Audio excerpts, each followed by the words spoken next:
আজ ছিল লোকনাথ বাবা তিরোধান দিবস ১৯শে জ্যৈষ্ঠ। তো প্রতি বছরের মতন এবছরও ছোট্ট করে ঘরেই নিজের মতন করে পুজোর আয়োজন করে নিয়েছিলাম। কিন্তু শরীরটা প্রচণ্ড খারাপ হয়ে যাওয়াতে মাকে বললাম, "মা তুমি পুজোটা করে ফেলো।" আর মেয়েও করবে। তো মেয়ে পরীক্ষা দিতে গেছে, এসে করবে। মা এইজন্য সব গুছিয়ে-টুছিয়ে পুজো করে নিচ্ছে। তো দেখো, কাল রাতেই বাজার করে রেখেছিলাম। আজ সকালবেলায় বাবাকে বলে রেখেছিলাম। বাবা ফুলের মালা, মিষ্টি এগুলো দিয়ে গেছে। প্রতি বছরই আমার বাবা এগুলো নিয়ে আসে। মালা, মিষ্টি, মিছরি। তো এবছরও তাই।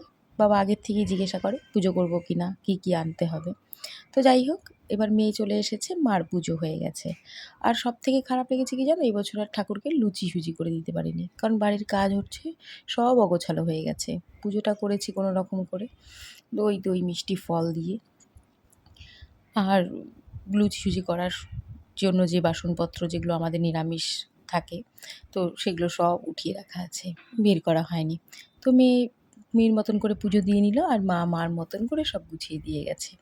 এবার মেয়ে সব ঠাকুরকে একটু জল দিয়ে ফুল দিচ্ছে, কারণ মেয়ে সকাল থেকে আমার উপোসই ছিল। ও না খেয়েই পরীক্ষা দিতে গেছিলো। আমি বলছি, "মাম্মা ভালোই হয়েছে, না খেয়ে আছিস, তুই পুজোটা করে ফেল।" তো আমার শাশুড়ি আর মেয়ে মিলে দুজনে মিলে পুজো করেছে। আমার মেয়ে কিন্তু ছোটোর থেকে তার ঠাম্মির কাছ থেকেই পুজো শিখেছে। যেইটুকু পুজো করে সেটুকু তার ঠাম্মির থেকেই।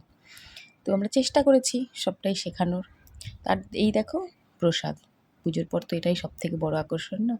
আর আজ ছিল নিরামিষ, তার জন্য ছিল ডাল, পটল ভাজা, উস্তা বেগুন ভাজা, কচুর শাক, চাটনি, বড়া, পাঁপড় ভাজা আর ছিল দই।